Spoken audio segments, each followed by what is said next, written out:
Greetings, my friend. Welcome to the secret shop. Hello, everybody, and welcome to a special emergency leak edition of the Secret Shop. I'm joined today by Cymen. How are you doing? I'm all right, thank you. Yeah, or you're ready for this, our emergency cast, our first one of a special broadcast in these trying, leaking times? Mm-hmm. I am. Yeah, so I'm sure that everybody who's listening to this probably knows there is this leak that happened in the community. I wanted to do a short episode focused just on that for as this is kind of breaking news. So I'm just going to get everybody's, just let you guys know about what we're going to be talking about with this, so that also, if you're somebody who's not interested in hearing about unreleased preview cards, so like unofficially released preview cards, you're actually in luck. We're going to structure this podcast in such a way where you can listen to this and not be worried about having anything spoiled for you. So we're going to talk first a little bit about what happened with the leak and how it took place. Then I'm actually going to go to another segment that will be a conversation that I did with a friend of ours named Action Jackson, talking about his perspective from being an open beta tester. And then we're going to come back and talk about the cards, so that if you're somebody who doesn't like to have things spoiled for yourself, don't worry, I'll let you know before there's any spoiler content that we're putting on the cast, so you'll miss all of that. Does that make sense? You'll be safe. Yes. So, also, yeah, so just Cymen and I today. Other friends were not able to join us, but we'll have just an intimate time one-on-one, which will be great. Yeah, very intimate. Very intimate. Yeah, the others couldn't make it in time because, as mentioned, this is like an emergency cast, quickly put together. Yeah, exactly. So with that, let's launch into sort of what happened. So basically, North America time, it was Sunday afternoon, where they just started, people talking about a video that had come out that was a leak from the beta, and things started moving really, really quickly. So how about you very much let us kind of know sort of what happened there for people who weren't following along as a play-by-play? Well, first of all, we had just finished recording our last proper episode of the podcast. Well timed, yeah. Which you should watch, because now it is a relic of a bygone era, apparently. A simpler time. Yeah, a simpler time. Because only hours later, things felt very different. Basically, what happened is that someone had started streaming Artifact in China. And of course, people had taken screen grabs right away, shortly after a video was available showing once again the UI of the deck builder, someone going through his deck, which I believe was mostly black and red, and showing some of the other cards in the arsenal. And there was just a massive leak of, I believe, over 24 cards.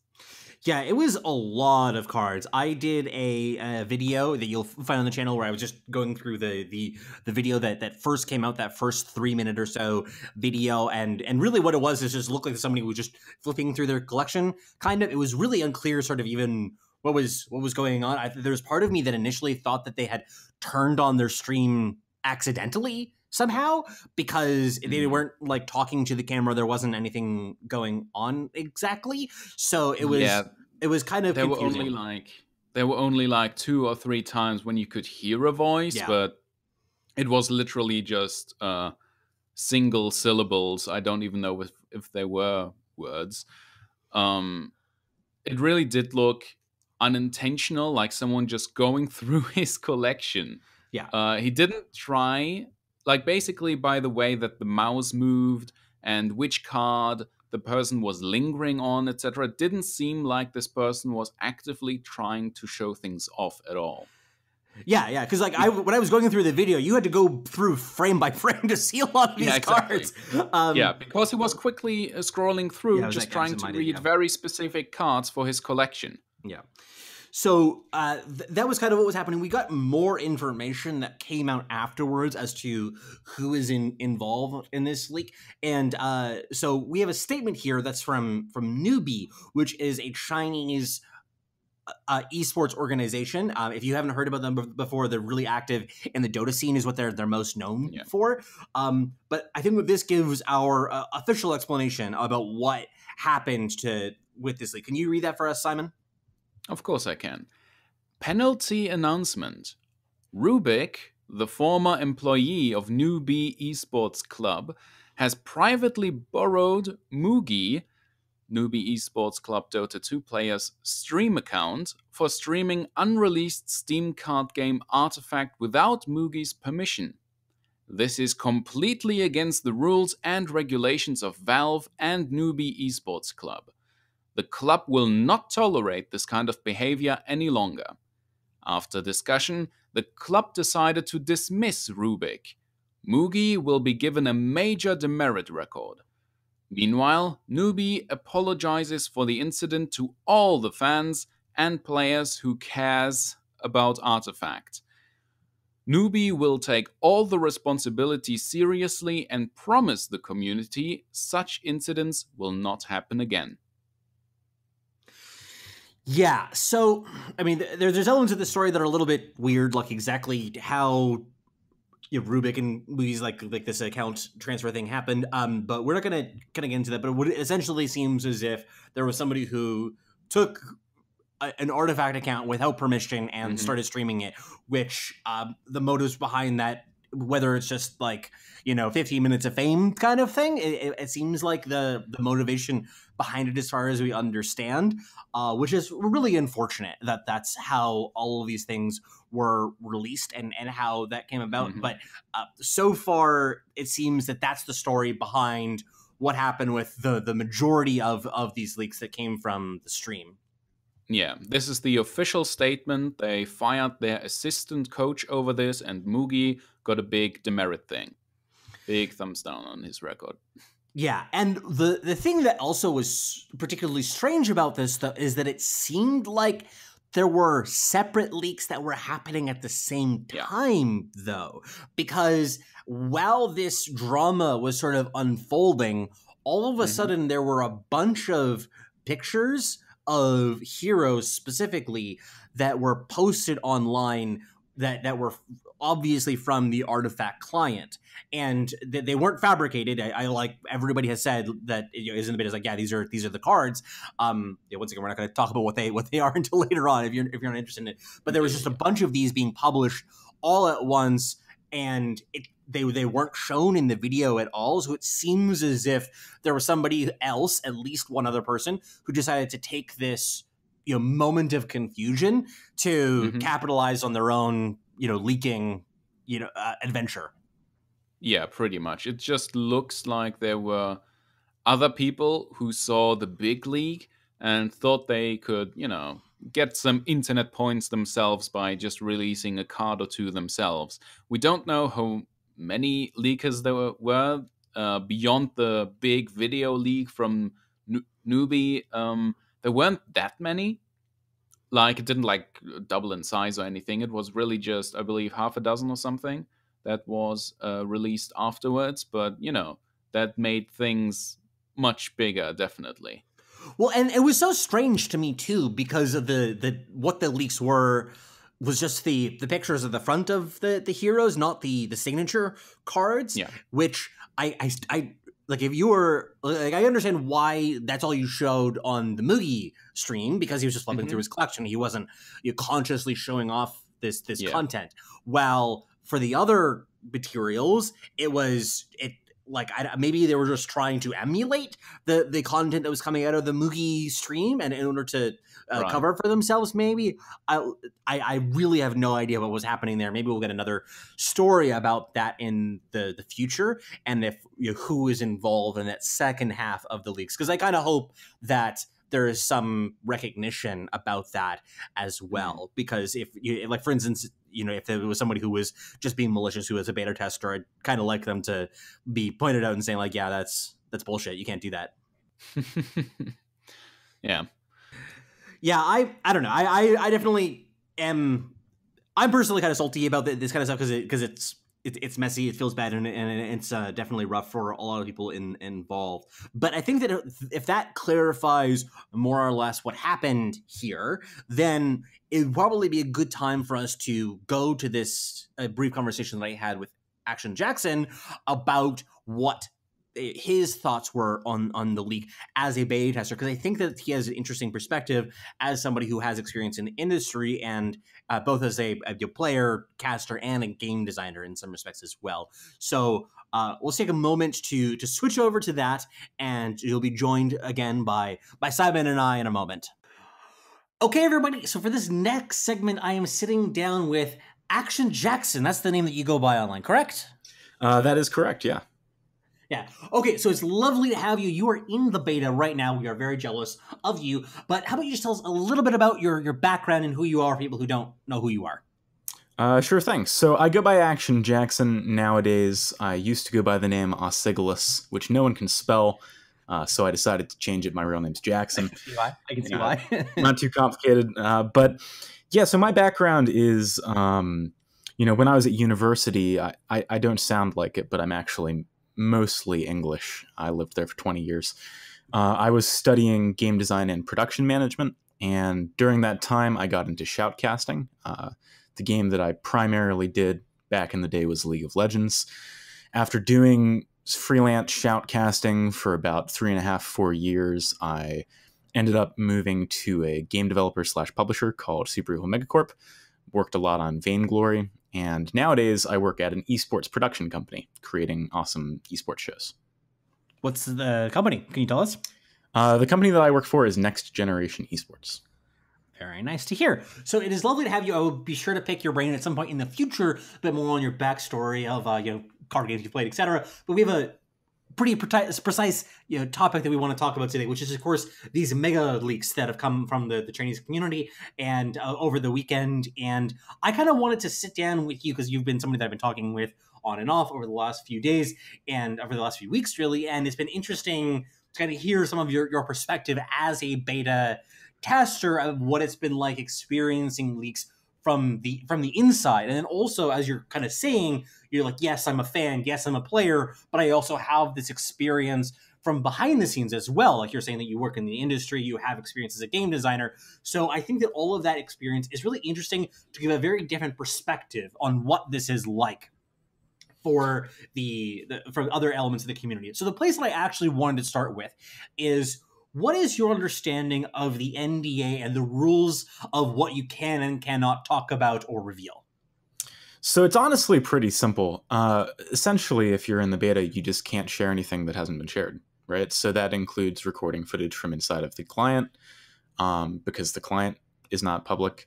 It involves talking about cards that have not been revealed, any mechanics that haven't been revealed. I could go on and on, right? But essentially, everything that you haven't seen through an official Valve-controlled source is off limits. Other than our perspectives and opinions on, what we enjoy or don't enjoy. But I've seen a lot of people who are also very close to the Valve side of things as well, going off pretty in details, like, oh, this is what I think of this card, this is what I think of this kind of deck, etc. In the context of the game, they don't mention any new cards, but that kind of stuff seems to be pretty fine from what it seems like. Yeah, so I mean, the kind of content that I'm creating on my YouTube, where I'm working entirely within the parameters of what's been revealed, or the kind of content that many other content creators are working with, is fine, right? And that's just, for the record, everyone's ran that through the correct sources for the most part. So yeah, that stuff's all good. It's just when you start to stray into showing things that maybe they wanted to hold back for reveal later, trickle feeding the information towards beta to keep the hype high. That stuff obviously is off limits. So then, okay, so with that background, what was it like? Let's start on Sunday, because it just there was this sort of rolling disaster of, we first got the 3-minute clip, and then we got a higher definition of the clip, and then there was more stuff that was coming out. It was a pretty dramatic day, and it was just yesterday by the time. I mean, maybe there's even more leaks by the time that this actually comes out. But what was it like as that was started rolling out and you kind of began to see the scale of what had been revealed? So for me personally, it was kind of disappointing. There's a couple of reasons why. So like obviously it's frustrating on a basic level because the people who are in the beta who want to make content around the game, you know, are trying to respect Valve's wishes and the rules, and you know, a little bit of what they might be trying to accomplish is undercut when something like this happens. But to me, that's kind of the smaller thing. Like, yes, it's frustrating, but that content is going to come later. We have insights that, you know, a random guy who's just gotten into the beta and leaks cards does not have. And so I still think, you know, what we provide is valuable, regardless of the leaks. It's mostly just like, oh, this kind of sucks. The second thing is like, it kind of hits home for me whenever these kinds of leaks happen, just because of my time in the games industry more than my time as a content creator. You know, years and years of blood, sweat, and tears goes into making games like this. You know, Artifact, I think, has been in the works for like 3+ years. I'm sure Bruno said that he started working on it 3 years ago, or playing it 3 years ago. So, you know, essentially, when you put that much of your life into something, it's really disappointing when you've got this plan for how you want to show it to the world, and that is undercut by someone totally random, you know, disrespecting your wishes. So it's frustrating. I think, you know, everyone in games wants to create things that people are excited about and want to play. And so obviously there's, you know, I'm not going to speak for them, but I would assume there's an understanding somewhere within the pain, right, of the moment where you're saying, I get it. He's just excited. He just wants to share this thing, you know, unless it's purely financially driven. But still, you know, you want to control the way that what you've worked on and what's your baby gets shown to the world. And I think that the like what you're saying about this planned release of information, maybe you could give people just some insight of why it is that the company shows things in the way that they do. Because in some respects to it, like an innocent bystander, you might say, is like, well, all these cards, like, they know what the cards do. They're not probably planning to change very many of them between now and the time the beta is actually released and the NDA drops. Why are they not just showing them all now? Like, what's the purpose of having this slow release of information in your mind? So, as a disclaimer, I wouldn't ever presume to know the exact reasoning behind anything that Valve does. But generally speaking, I think it's fairly apparent that by distributing all of the excitement and information over a longer period of time, you are both able to retain enthusiasm and excitement of people who might be interested in your game, but also you've got more opportunities of capturing new people's attention, right? Like, if I release an image every day for a month, okay, like a meme of a cat or something, probably I'm going to, like, more people are going to see that than if I reveal 40 images of cat on one day, right? Mm-hmm. Just because it's going to get propagated differently every single day that it is, you know, you're uploading new images. So essentially it's somewhat to do with marketing. But also I would argue, and I don't know if necessarily everyone feels this way, but even though I might in the moment be frustrated that I can't see everything, it's kind of more fun, right? Like, it's just more engaging and more fun to have this information given to you bit by bit, and you're starting to piece things together. You still have that, you know, ignorance of, and not ignorance in a bad way, but like the sort of positive ignorance of like not knowing everything and trying to figure it out and guess what might be happening. There's more room for the community to fill in the gaps and start to, you know, even build relationships with each other through communities, trying to speculate about what's going on. There's kind of innumerable reasons why companies might release information in this way, and it's for the good of the players as much as it's for the good of them, right? The percentage of people who are going to get substantially more from receiving all of the information in one go is a very small percentage compared to the percentage of people that are going to get more from the experience being drawn out and sort of having Valve tease them a little bit. Yeah, and even as you're saying this, I'm just kind of thinking of more and more reasons myself. I almost think of it as more like drinking from a fire hose. It's just, you know, this huge deluge of stuff. And it's also part of it is like I love spoilers. I love getting all this new information. But just this, you know, huge dump of cards that came out yesterday, I wasn't able to process them. Well, so let me approach this in another way too that I think is really interesting, and I'm sure that no one would think about this really until you experience it. But having been in the closed beta for like 6 or 7 months now, okay, I was presented with every single card when I first got in. I picked the ones that I thought were best, and I ran with it. And generally speaking, outside of seeing other people's decks using cards that I wouldn't use, I haven't had much reason to reevaluate my assessments of cards, right? Mm-hmm.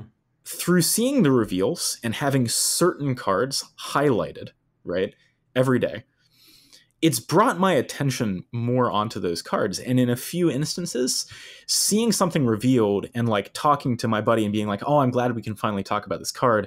I don't think it's that good. It only really has like this one application. And then I go back to the drawing board and I'm like, wait, that one application is actually kind of interesting. So it actually pushes the focus on each card to a place where you can tangibly gain a benefit from the way that these things are being revealed. It forces you to think more about the cards that are showing up, rather than being presented with an overwhelming fire hose of information, like you said, and not having the bandwidth to actually process all of it. Yeah, and I think that element of it is like you can't really like you can do that a little bit, I think, because I get the impression that part of the approach that Valve is going to be taking moving forward is still to sort of re-release some of these cards to a certain extent. It obviously the impact of them is going to be greatly diminished given the fact that the community has seen them already. I think that the hero cards at least will get a little bit of a second life because we haven't seen their signature cards necessarily. So it's almost like we've seen half the card, not the whole thing. So that will hopefully mean that we still get some of that.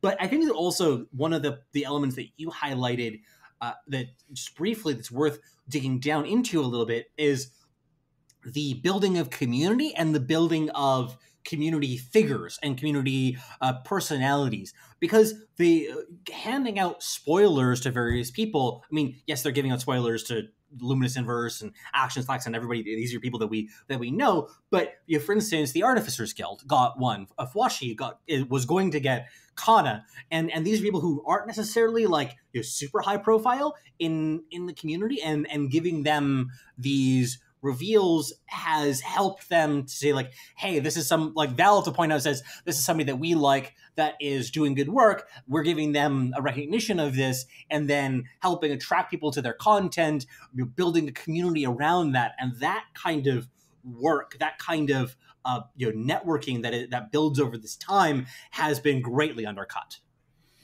So obviously there is an impact on content creators, and I think it is important. A lot of people, their livelihood comes from their content. And I think, just it's not a surprise necessarily, but most people on the internet don't fully appreciate what that means and how that works. But that is real. I do think that in the relative to the impact that this has on people who have literally put 3 years of work into the game, it's kind of smaller, but it is important to take note of. And I think it's unfortunate. Thankfully, having seen all the reveals, I know there's plenty more to come, and a lot of those content creators who maybe had their card leaked, I'm sure could get another one. I don't think there's how many cards even are there in the first set? You might know this better. 280. Than 280. So I don't think there's 280 content creators in English. Maybe some content creators in other languages might double up on a card or two with those here in the English speaking world. But thankfully there are opportunities for Valve to still push reveals through their community should they want to.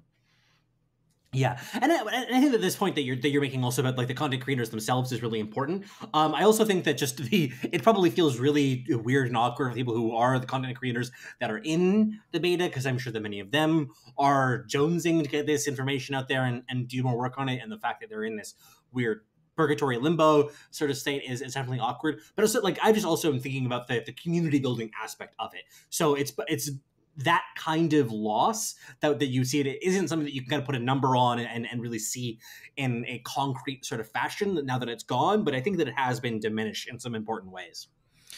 Possibly, but it's hard to say for sure. I think certainly there are some contingents of communities coming together in this moment, right? Like sound like a politician or some shit. But essentially, the national tragedy of the leaks.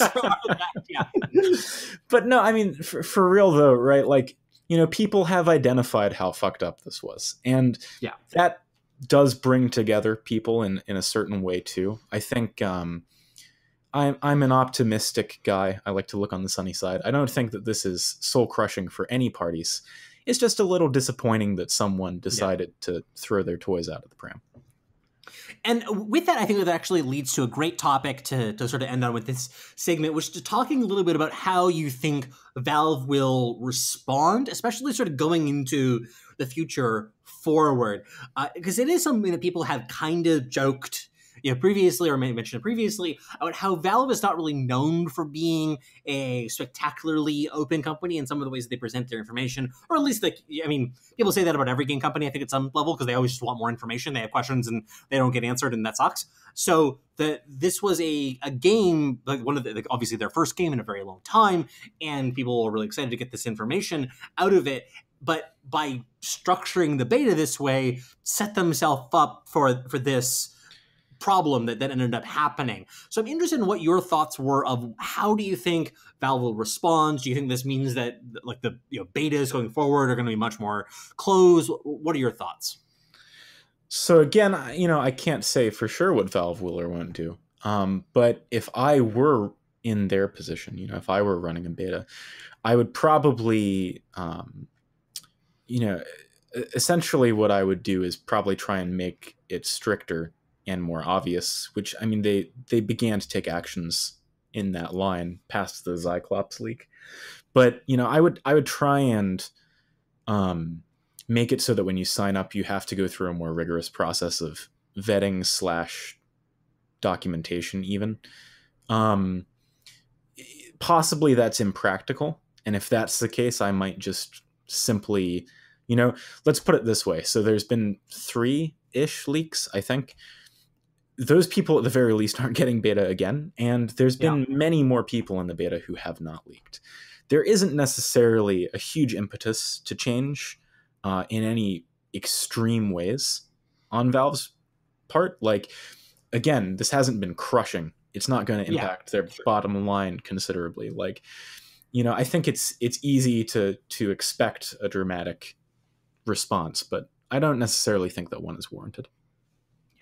And I think that's a good point, too, to remember, is that the vast majority of the members of the closed beta have been pretty good citizens in this respect. So, don't blame all of them. There's a couple hundred people, I get the impression that they're roughly in the beta right now.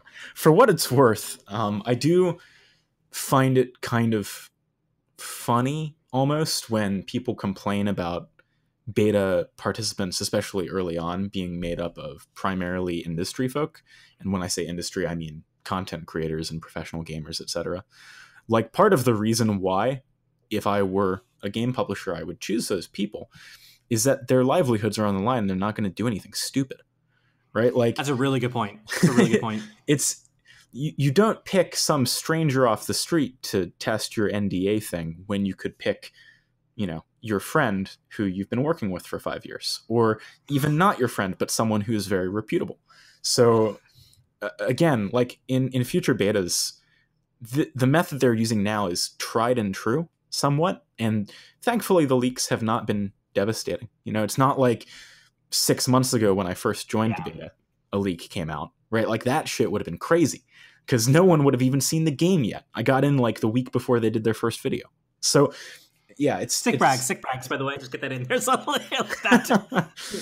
I'm just trying to set a timeline for the audience. But, the point that I'm making is there's plenty of great people out there. They've identified a whole bunch of them. They chose those people for a reason. Changes to the way that the beta is handled, sure, maybe more explicit instructions are always better, right? But there's not a lot of significantly better ways of doing things, especially ones that are like fiscally responsible. You could hire testers, but that's not a cheap endeavor. Yeah. Well, with that, AJ, it was lovely to meet you and chat with you. Is there any other notes that you wanted to send on our way out the door before we move on to the next segment? The only thing that I want to say is I hope that people have learned something from this ordeal, and what I've said about it hopefully helped that too. This is important to the people who create, and spoiling that for them is just not a nice thing to do. It should be obvious, but if you're ever in that position, think about that.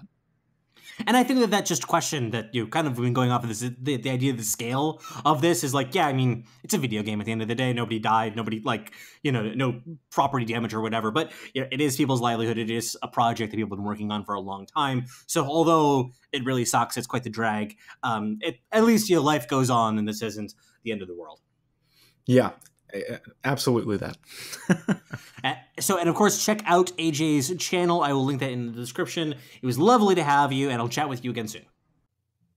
Okay, back again with Cymen. We are going into the spoiler part of the cast, so if you're somebody who's not interested in that, turn off your headset right now. You can come back to this at another time. You give us another listen later on, but we are now going into the spoiler-heavy section. You have been warned. So, to begin with, we're going to just run through quickly all of the heroes that were spoiled in this this release, just so that you know what's in there. We're not going to talk about them really, because for the majority of them, we haven't seen what their signature cards do, so it's really hard to evaluate them. Like, especially I find with the blue heroes, it's just impossible to kind of get any sense of what they do without really knowing what their signature card does, because there's so much of the value tends to be there. But we're going to then just run through them all, so that you know what they are and what their stats are and what color they're in.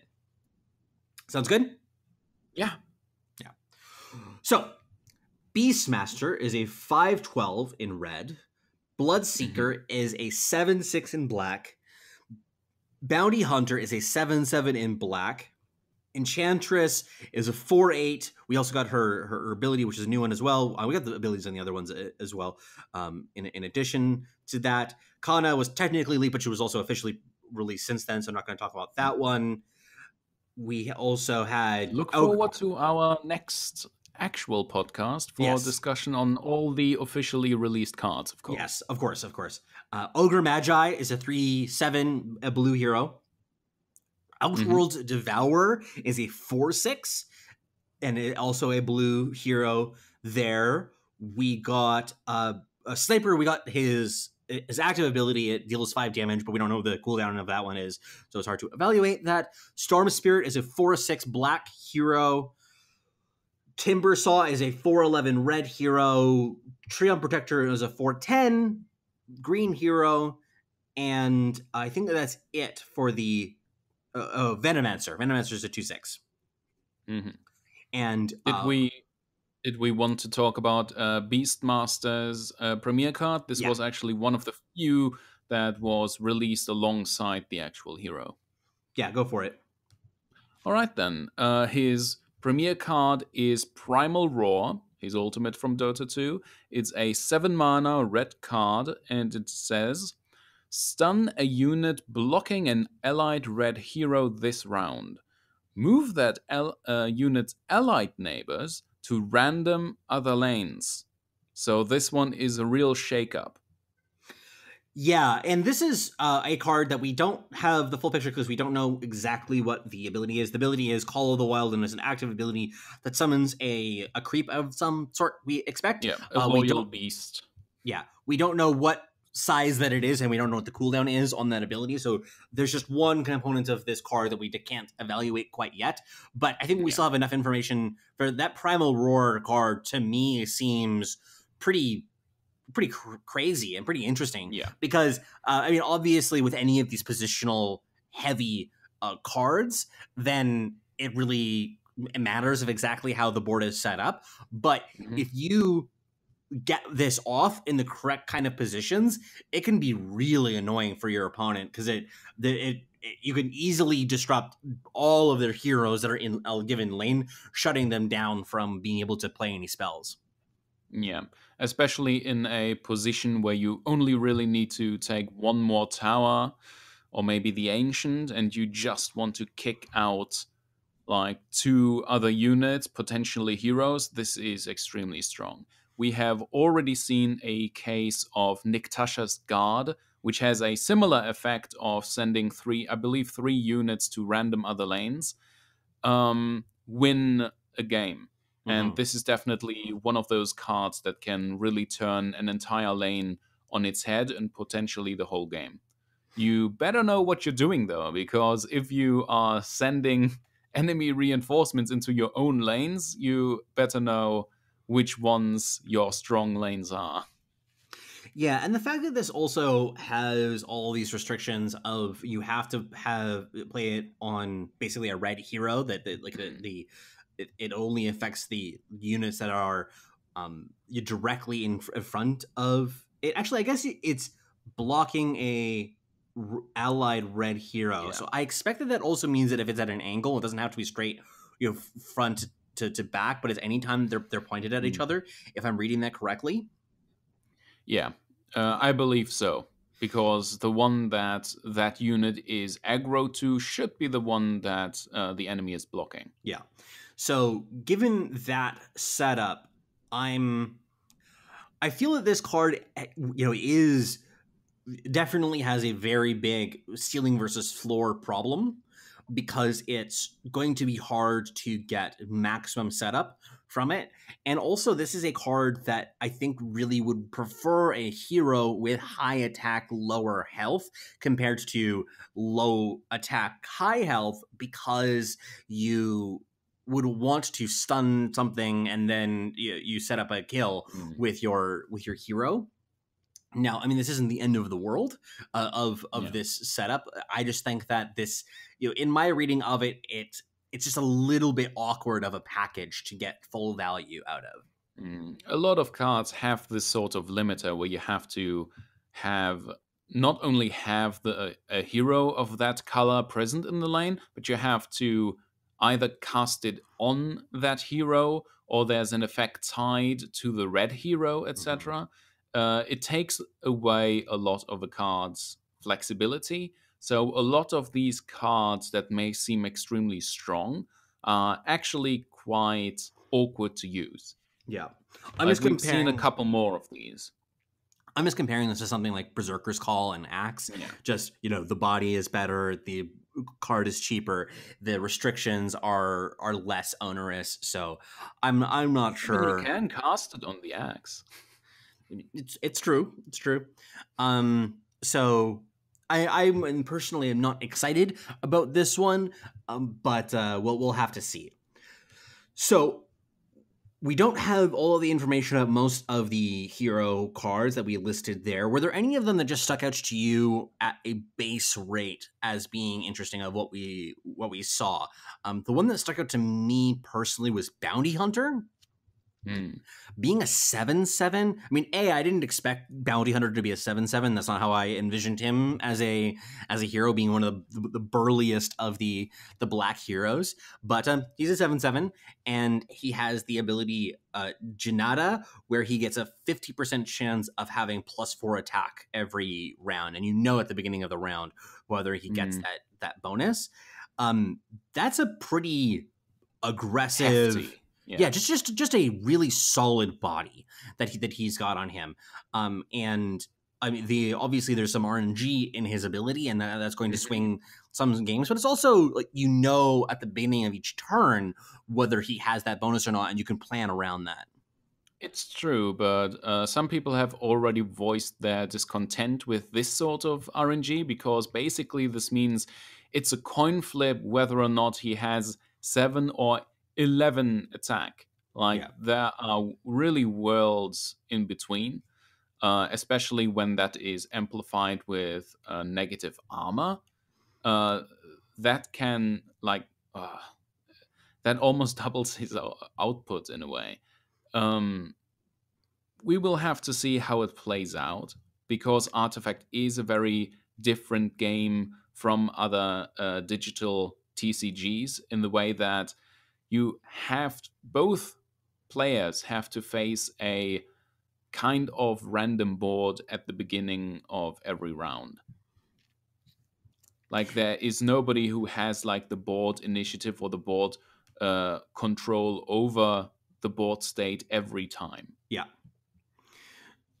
Yeah, but I can understand some objections to that. I think I'll have to play with it myself to feel how problematic that RNG is. I personally probably think that this is okay. This is edging towards what I would have a problem with. I would think I would have the problem if it only told you once you got to the combat phase, but because at the beginning of the turn, you kind of have to always read the board after the flop happens every time, and in that way, I kind of am accepting of it. Were there any of the heroes though that stuck out to you of saying, I really want to know more about what's going on here, or I think this is a really good start?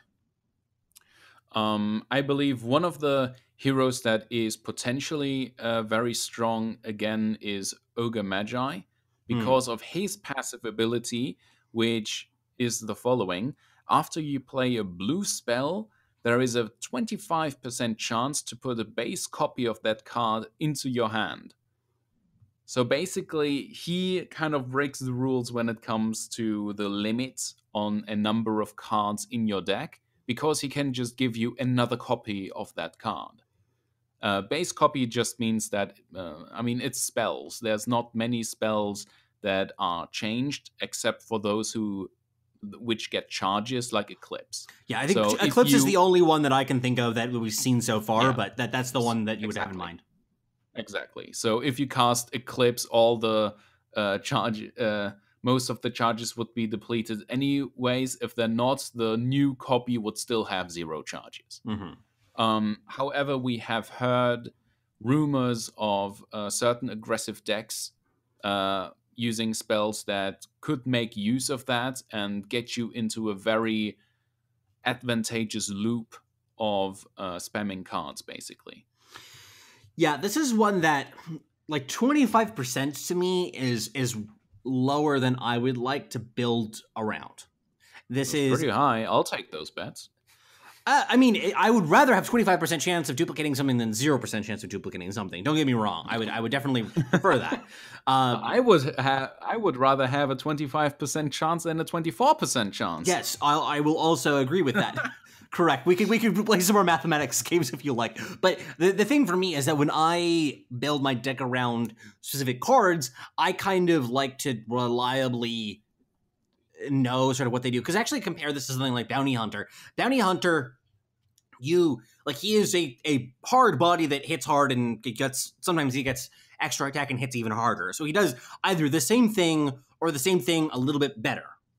This guy, Ogre Magi, most of the time, he's kind of just a 3/7 that's fine for a blue hero in terms of stats. But he occasionally, every now and then, gives you a bit of a bonus. And given that style, I don't like the idea of building around that. If there's a way to duplicate heroes, other than the Meepo card, then I would be more interested in this. I guess that it's more for me that my mind is seeing a card like this is going in a more combo-oriented direction. Yeah, definitely. And I just feel that it's too unreliable for that. And maybe that's just too much of a bias. I should just be thinking about this as no, this is just a control card that sometimes gives you extra value. Just the 25% chance of getting an extra copy of, whatever it is, Thunder God's Wrath or Foresight, that's just good enough. I don't know. Maybe I'm just kind of too biased to that way of thinking and trying to break it. Well, I'm just seeing a lot of cards that play a lot with when a blue spell is cast, etc., when a blue card is cast. And for example, Outworld Devourer is another one of those cards that has a 50% chance of restoring 2 mana for every blue card played. I'm just seeing this, fun niche deck where you control your mana and maybe even the enemy's mana and just get That's ahead. always what you're coming back to is I want to mana screw my opponent. Yes. Yeah. I'd rather see you lose mana than myself winning. I appreciate your devotion to the theme, at the very least. Yeah. You gotta role play those decks. Outroll Devour is one. Man, with these blue cards, I just really need to see their signature card. I just have to say it. Like, Yeah. This seems to me it's interesting. There's some stuff going on here, but until I know what that does, I just can't sign on to it. Yeah, pretty much. Now, before we move on to some of the other cards that have been revealed, you had a chance to go through some of the lore that was specific around some of these heroes as well, because in these screenshots, we got to see the lore blurb of about, whatever it was, a dozen or so heroes, and it sounds like there was some really meaty stuff. There really was. In fact, we actually got more lore than we got cards, because there's like a split-second delay that the deck builder takes to load in the card art. However, the lore text appears as soon as you mouse over it. Yeah. And as we just said, he scrolled through a ton of cards without the cards ever really popping up on screen. However, the lore did pop up. And there really is more than I can really go over here. And I'm sure that I'll be working on a future video with a couple things that we have seen. Not just the leaks, but also what's been going on the Artifact Twitter, of course. But right now, I'll just limit myself to Prelex and Kana. And it turns out that myself and Angermania have been correct in many of our assumptions. That Kana and Prelex are priestesses of the Radiant and Dire, respectively. That they are in a leading position in those factions. And it seems that Kana is, in fact, in some sort related to Prelex. There are some theories that she is her biological mother. There's others that say that mother just refers to Prelex's priestess position in society. My personal favorite lore bomb that I have seen, again, this is the spoiler part of the podcast, so I hope you tuned out if you care about that. Yeah, let her rip, man. Just go for it. One of the lores that we saw where we didn't see the card pop up, though we know it, is Earthshaker. We have already seen the card, etc., but the lore was really juicy to me and blew my mind a little bit. It doesn't quite retcon Earthshaker's origins, but it fills out what happened shortly after he took form as this, gorilla earth beast thing. And he basically describes in his lore, by the way, all of this will be voiced. I'm so hyped about that. Like, we can see the button. It is right there.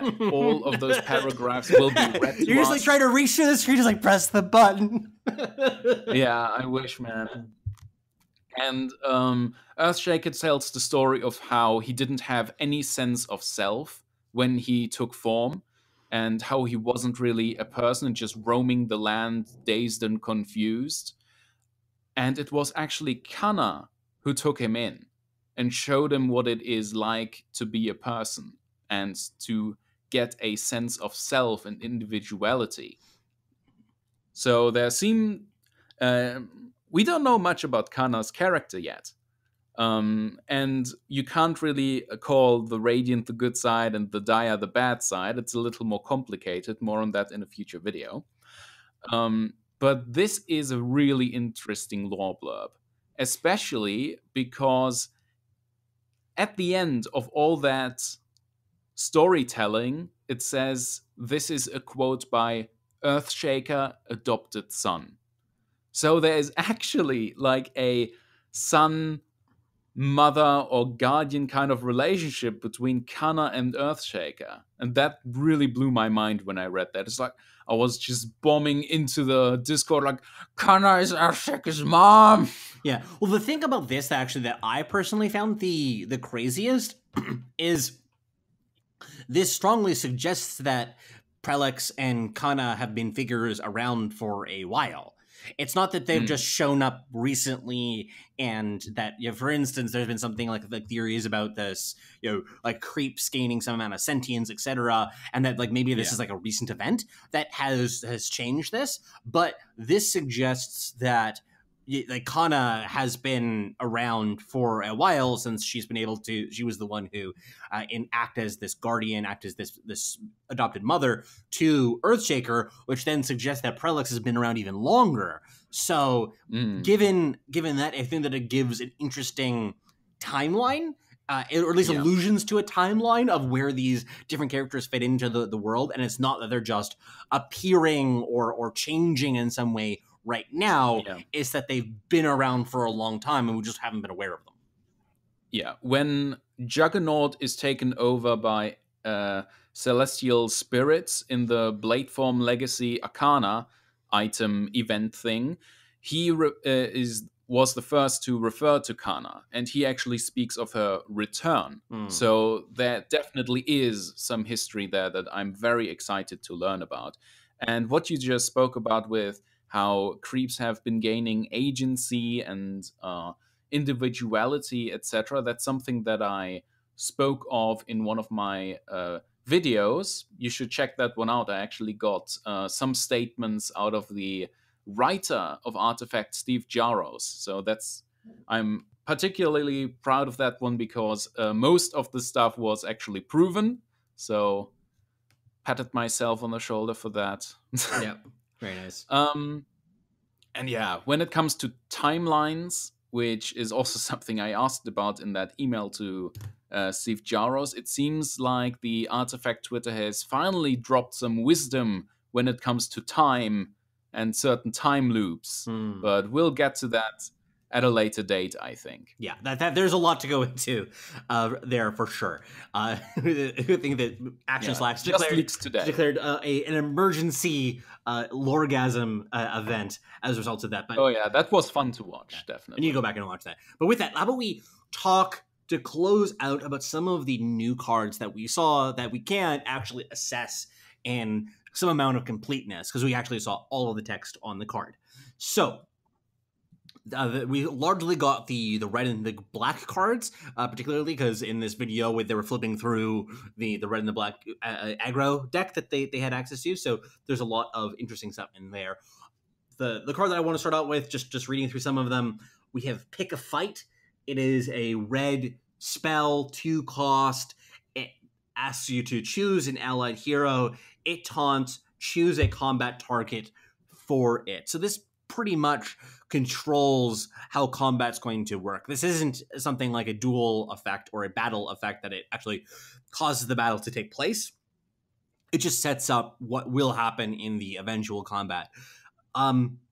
This seems like a mediocre card to me. There's a lot of effects that do something like this, and this is definitely not the best example of it. For instance, I think of Ventriloquy and battle control. I mean, I know that's battle control. What's the battlefield control. Battlefield control? That's the word. These are all. I mean, some of them I know are the signature cards, etc. But a lot of them seem to be very similar but better. Here's the thing. There's been more and more cards like this popping up, and I feel like this is going to be like a whole category of cards that you have to keep in mind whenever you build a deck. Because I think there will be very few, at least constructed decks, that will lack these cards. Because you need some sort of control over the aggro in your lane, so you can do your advantageous trades, etc., without having to rely on the aggro cards during the flop. But also, like you would say, though, that this isn't one of the best examples of it. This is, it's okay, but it's not incredible. Yeah, because this one is limited only to allied heroes. Yeah. There are some that basically allow you to redirect the aggro of enemy units, or any unit, but this is only allied heroes. However, this one at least taunts. So all other enemy neighbors are aggroed to it. Yeah. The So it's kind of a mix between New Orders and Ventriloquy. Yeah, so I think that this also might fit into a mono red aggro archetype because we have these two cards that showed up in the course of this this leak. One of them is Heroic Resolve, and one of them is Rising Anger. I don't know if there's a third member of the cycle, but I'll read through it and you'll get an idea of what they do. So Rising Anger, modify a red hero after you play a non-item card costing 2 or less. Modify this hero with +1 attack. And as you might expect, Heroic Resolve, this is 2 cost, red card. After you play a non-item card costing 2 or less, modify this hero with +2 health.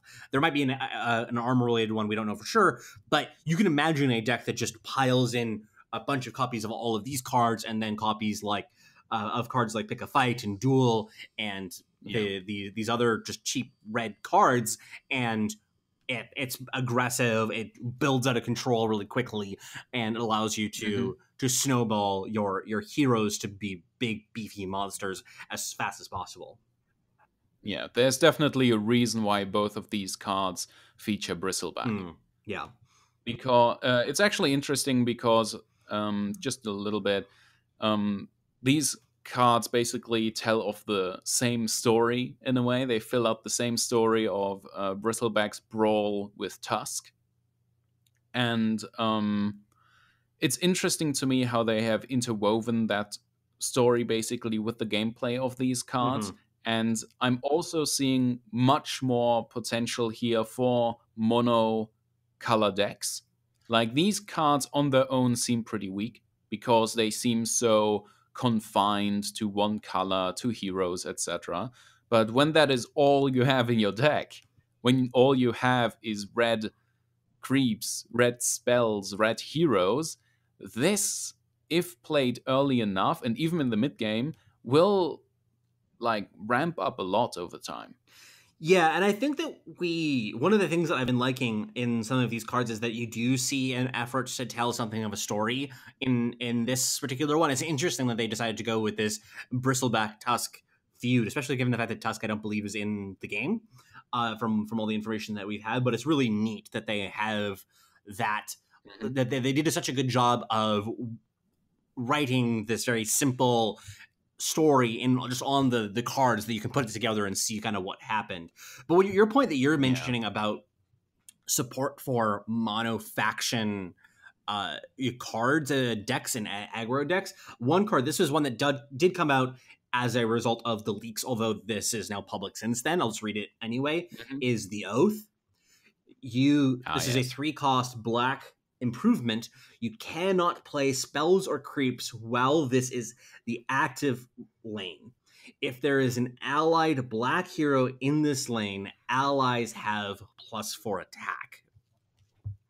So this, to just for the record, you can still play items, you can still play improvements, but you can't play any creeps or spells.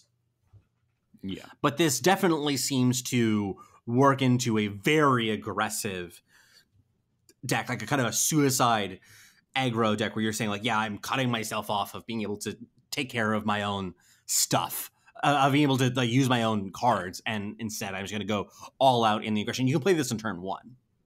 I mean, you can. I don't know, like you can. I'm not saying that it's good. I'm just saying that it's possible.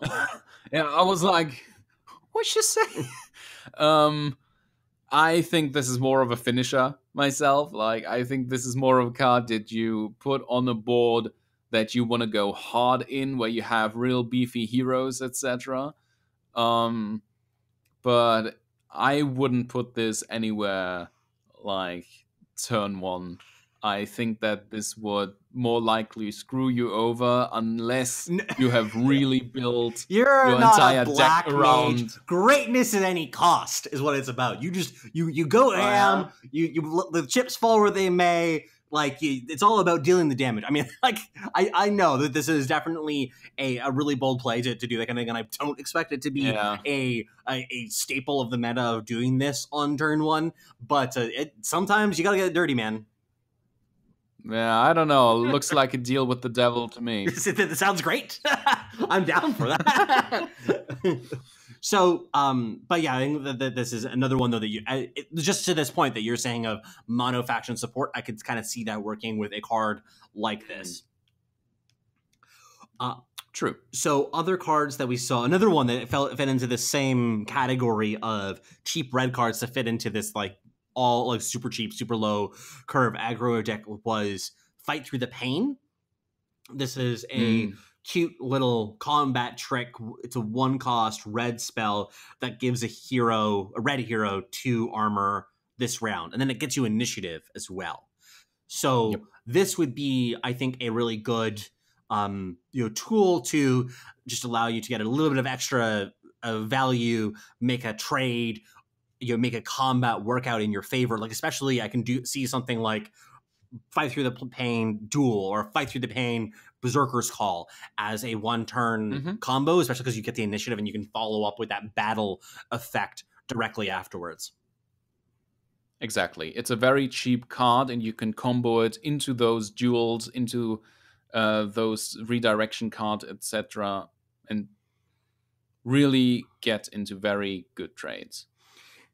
Or steal initiative. Yeah, or steal initiative, which is something that I've been thinking about a lot more recently, and I've been really meditating on the importance of stealing initiative under various circumstances. Hoping to get a video together. Meditating every day. Meditating on the importance of initiative and motivation and etc. But yeah, no, I think that it's doing that Tai Chi for Artifact. You joke, but you really? Hey man, I'm not gonna talk about what I do on my the little spare time that I do. But a couple more cards. This is one that has, I think, also some interesting lore implications. I don't know if you read the lore and have anything to say on this one. This is a 2-cost black improvement, Bitter Enemies. After the combat phase, remove a charge from bitter enemies. Before the action phase, if there are 0 charges on bitter enemies, deal 6 damage to both towers. So very much in the same vein of Suicide Aggro black decks. This one is interesting to me because it's the first one that has kind of a countdown like this. It puts a lot of pressure on the board. We've heard stories of people kind of crumbling under the pressure of that timer, basically, even though it is equal damage. But if you are ahead, or those 6 damage to the tower is all you need, and the enemy is trying to block you as best they can, and then you pop this guy down, and it's like, you have 3 rounds, dude. Win or lose. It's so much damage. 6 is a lot. And you can't block it. I mean, I guess it's not piercing damage, but I don't think that every deck is going to have access to armor effects for their tower. I mean, if you do have armor effects for your tower, you're totally going to be very happy to be like, yeah, man, you play out all your bitter enemies, I'm down. Yeah, I think we have seen almost, I think, most of the cards by now. And tower armor seems to be a fairly rare stat, at least. Like, unless there's like a bunch of cards to be revealed that offer tower armor, I think that's going to be fairly rare unless you build a gimmick around it. So I think this is going to be pretty strong if you're in an aggro deck, or if you're doing well enough defending your own tower, at least. And since you mentioned the lore, funnily enough, this one was literally just Solar Khan and Treston, the Legion Commander, shit-talking each other. Yeah, very nice. This one was literally just, you're weak, and then Treston's like, no, you.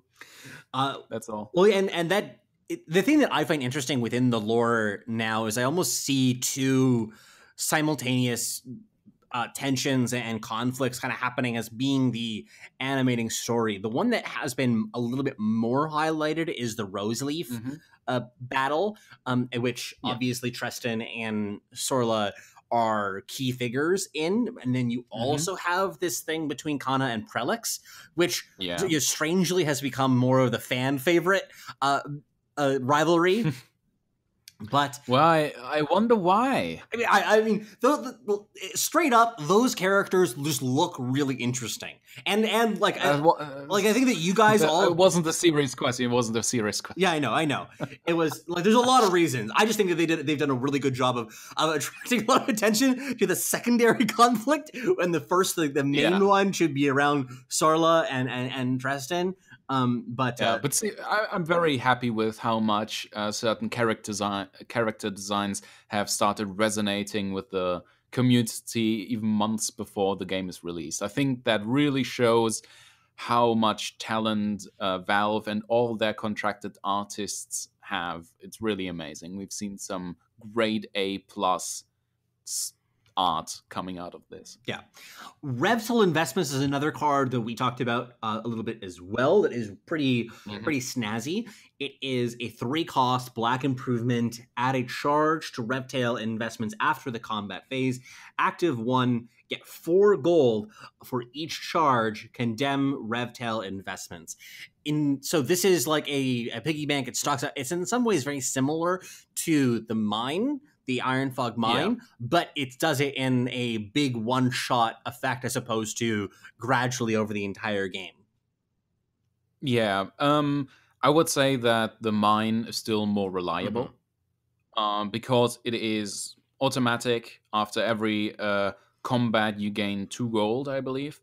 3. Or was it 3? No, it was 3. So yeah, it just seems like the better card to me personally, because with this one, you only get 1 gold more.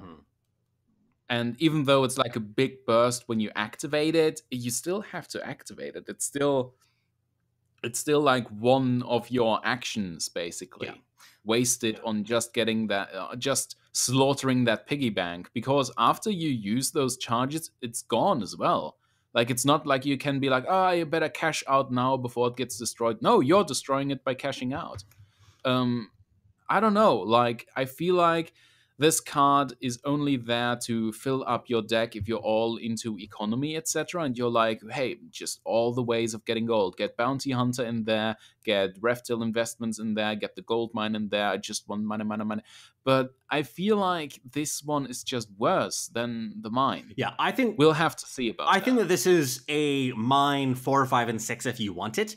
The only other thing that I can think of is there a card that we haven't seen yet that says something along the lines of double the amount of gold the next time that you receive gold? Because to me, I think that you're saying about the initiative cost is pretty easy to underrate, and then this is so much more susceptible to improvement destruction. Because, for instance, like you just compare the two of you play out the mine or you play out this, and your opponent, like it goes for a couple of turns, and just before you go to activate it, your opponent destroys it. You get nothing. So in that respect, and then the mine, if they had done the same thing, you would have been getting a 3 and then 3 and then 3. So there's a lot of reasons I think that this is just kind of a worse mine for most applications. But definitely, if there is a deck that is all in on this theme, maybe it'll see a little bit of play. Yeah. Another card, Relentless Pursuit. This is a black card, 1 cost. This is also a cross lane card, important to mention. Choose a unit in another lane. Choose move a random allied black hero from this lane to that lane. Then you have a pulse. Deal 2 damage to the chosen unit. Now, the chosen unit is the unit in the other lane. Yeah. But this seems like a really cheap mobility effect. This is basically, it has a little bit of randomness to it, but that's pretty easy to control, because how often are you going to have 2 black heroes in the same lane? This is like controlled RNG. You don't want more than 1 in there. I think you use this when you know what you're doing. Yeah, or if it's like roughly identical of the 2 of them. It's like, okay, I have a bounty hunter and I have a PA. I don't really care which one it is that moves. I just want to get one of them over there. So this seems to me like a really good tool to mobilize heroes. You don't have to include the Blink Dagger in your item deck, especially like this seems to be good in an aggressive deck, because it's good. Like, for instance, you could set up kill a creep with the 2 damage, and then you move your hero in front of where that creep would be, and now you have a free shot at a tower. Basically, this card is just super value. 1 mana. Yeah. 1 mana. And it does all of this. Yeah. It moves it moves an allied hero. It deals damage. Oh man, honestly, this one seems like a must-have in any black deck to me. Yeah, I think at the very least the aggressive. I mean, even like if something you're a Necrophos deck somehow, there's a lot of appeal of doing that. Like for instance, you get your bonus of your Necrophos proc in lane 1, then you move him over to lane 2. You get your benefit of the Necrophos proc in lane 2. You move him over to lane 3 with the Heartstopper aura. I mean, I have heard that he's not particularly great in the metagame, but you can see these different applications and different combinations of a card like this, that it's just got a lot of utility. And it's just cheap. Yeah. One of the things that happened since PAX and since the leak is also that all these beta testers have been coming out of the woodwork, because apparently the new rules are you can totally talk about that you are in the beta. You are just not allowed to share any new cards. You're not allowed to share anything from the game or talk about anything that hasn't been officially revealed in terms of cards. But we're seeing more and more info just because beta testers are coming out and they're commenting on the cards that are being officially released. And they're like, well, this one is actually really good. Just think of these combinations, etc. in the current meta, blah, blah, blah. Sometimes they will even say, well, what makes this card good hasn't been shown yet, but there's a really powerful combo coming up, etc. It has been really informative and is getting me hyped. More and more people on Twitter from all over the internet have been getting more interested in Artifact, like from MTG and from Hearthstone, etc. There's some really big names on Twitter getting excited. So, yeah, definitely, I've been seeing a lot more of that, which is lovely to see. The last card that I want to talk about, and if there's any more that you want to talk about in addition, we can go over those. But the one that I wanted to mention to end things out is Buying Time. This is a 3-cost blue spell. Give 2 random cards in opponent's hand +2 lock. Now, unfortunately, we had another minor leak from Sunsfan when he told us what lock did, even though it didn't spell it on the card. But we had seen the card in the I don't know, man. Slacks tried to warn him. He's like, they don't know what lock is. Well, we're here now. We'll speculate on exactly what happened there. But one way or another, we know what lock means, which means that you can't play the card for that much time.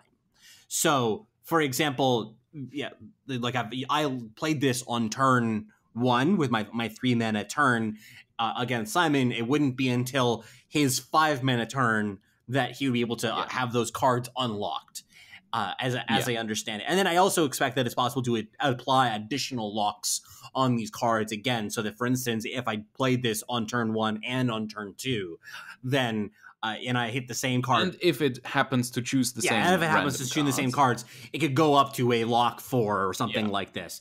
So this is there definitely seems to be a good deal of deny your opponent doing stuff kinds of effects in the game between mana denial and now lock being a hand attacking mechanism, which is really fascinating. What's really fascinating about that is that we are basically being shown what kinds of archetypes are present in Artifact when it comes to like tempo and control, etc. Like we've already seen some control, etc. But this is a whole new kind of delaying the game. Like within the last 2 weeks, we've learned more and more about controlling mana, and now we're learning about controlling cards of your enemy. This is amazing to me. Yeah, it's hard for me to rate the power of this effect. I think that it's interesting from a gameplay and game design perspective, but in terms of actually, like my question in many ways is, how often are you going to be able to really swing the way in which a game plays out as a result of this? Like when are you supposed to be playing this in the course of the game? I feel like you want to be playing this in the mid game, and I worry I haven't gotten a good sense of how many cards your opponents will tend to have in their hand at that point, because if they have a lot of cards in their hand, then it's very unreliably going to be hitting the cards that you care about the most. But if they have very few cards in their hand, then maybe they get all of the important cards onto the board before you can actually deploy this. I might just be overthinking it, and it's just a useful tool to mess up what your opponent is up to, and that's just flat good, especially in a tempo-oriented, aggressive-oriented deck. But this is, I think, this is definitely a interesting puzzle. I think it is in between always useful, at least, and great. Okay. Sure, you are looking to lock down like their key cards, that Thunder God's Wrath that they just wanted to use, and oh no, now it's delayed for 2 rounds. But really, this is always good. I mean, you could rephrase this as force your enemy to discard 2 cards, and they get them back 2 rounds later. I think if you read it like that, it sounds way more powerful, doesn't it? I think for me, what I want to see is exactly how much luck there is in the game, because I think that a small amount of it isn't going to matter very much. But if you can stack them on top of one another, then you're really locking out your opponent's whole hand. Because if you're only playing like 1 or 2 of them in your deck, then you have to get lucky to hit the card that matters the most. But if you don't, and if you're playing actually like a lot of them and you're stacking them, like for instance, imagine there's a hero that has the passive ability whenever you kill a creep, you get one of the card in your opponent's hand gets +1 lock. Just something like that. That would be it. Kind of stacks on top of one another again and again and again.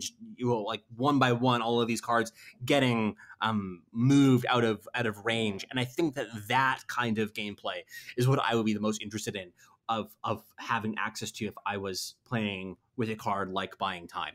But I mean, given the fact that it's a mechanic and not just a one-off card, I feel like this is probably recurring on multiple different cards. So we'll have to see, though, about what it actually turns out. We'll have to see. I mean, so far, for example, Relentless Zombie is the only one we've seen with a Death Shield. Yeah. Like, people have been talking about, oh, that just sounds like Dazzle's Shallow Grave, but he isn't even in the game. Mm-hmm. Like, it feels like they're also setting up a lot of mechanics for later to see which will be popular. So we don't know if these mechanics will actually remain unique in this set, or if there's going to be more of them, or if they're just tests for later.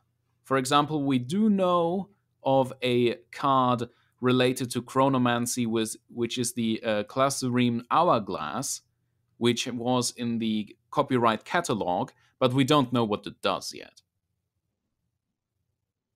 And remember, chronomancy is forbidden. So with that, how about we... actually, I just want to say, is there any other cards that you had in mind that you really want to talk about for today? You know what? I actually want to talk about Escape Route. Escape Route is a 1-mana black card. It's an improvement, and it has the following active ability that you can use every round. Return an allied hero to the fountain. As the name says, it's basically an escape hatch.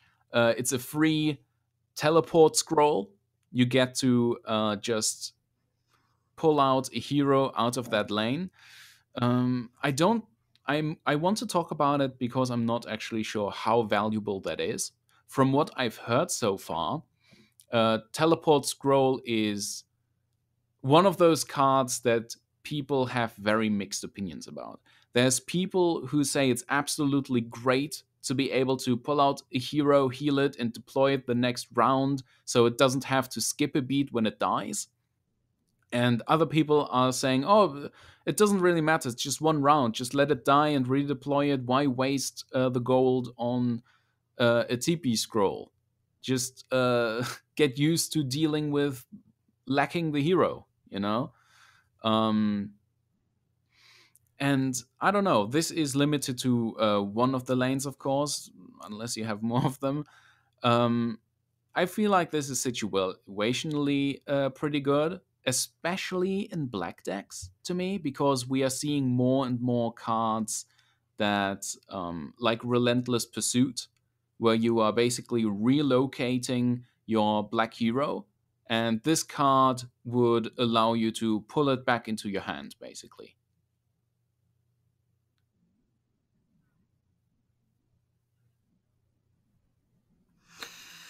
Yeah, I definitely have some mixed feelings about this card myself, because it has so Mm-hmm.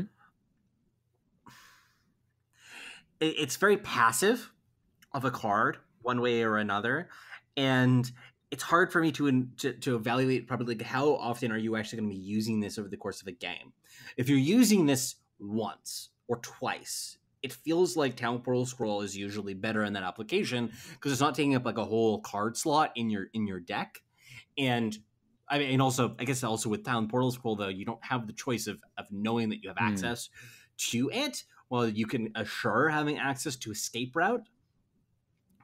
I think that one of the things I have heard from some other people who are in the beta is the tendency of aggro decks to abandon at least one lane, where they just early on in the game identify, okay, what lane is a problem? What lane is going badly? And then just go all in on the other two lanes and push down two towers and just totally sacrifice lane number 3 in terms of priority, not necessarily the third lane itself, but just this idea. I think that given that philosophy of aggro, escape routes is a useful tool to have access to.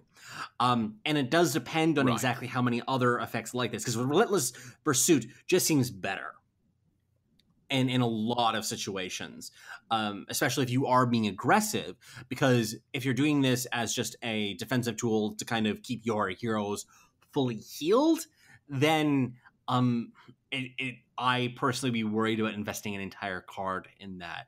I really don't know. I guess that one of the biggest point that I know in my mind I still have to evaluate, I still have to wrap my mind around, is how much do I prioritize repositioning heroes? Exactly how much does this matter in the games that I get to have access to repositioning my heroes, and how much does it suck when my heroes die? Because my default thoughts on, oh, it really, really sucks when heroes die. Like, that's what seems to be the obvious positions. But when you hear people like Luminous has been, I think, the one who's been the most vocal about his position of being like, you know what? Like, yeah, it sucks, but it's really not that bad. You can we can deploy it gets healed up again, you get to make other choices. I mean, yeah, they feed 5 gold, but that's not the end of the world. So given that philosophy that he's really presented, it's made me question how much do I prioritize the saving my heroes, that aspect of a card like this. So that's kind of a long-winded answer to just say I don't know. But I don't. And here's just another little lore blurb. This card features Lorlin Lassan. We've heard of this character from Dota already. He is the leader of the Jasper Circle, which is like a group of assassins for hire and people to do your dirty work for money. So I'm looking forward to that story as well, because as you said, there's many stories going on. There's actually something going on between the Veiled Sister and the city of Reftel as well. So I'm just looking forward to it. It looks like they're not just focusing on the main story of the set, that the rarity symbol shows off, basically. It's the bronze snake. Anyways. But there's going to be much more stuff to flesh out what's going on in the rest of the world. Super excited for that. Super excited myself, but that'll be it for today. Thank you so much, Cymen, for joining us today. It sounds like you won't be able to join us for the next cast. I'm on vacation. Yes, you're on vacation right now. Took some time from your vacation to join us and break down this material. We appreciate it to the ends of time, but we will come back and talk to you sometime again in the future. Anything that you wanted to plug or talk about on our way out the door? Nah, I want my vacation. Sounds good. I'll leave you to it then. And thank you so much for joining us, everybody. Remember to like, subscribe, and do all that wonderful stuff. I will chat with you all later. Peace. Thank you. Thank you for your business.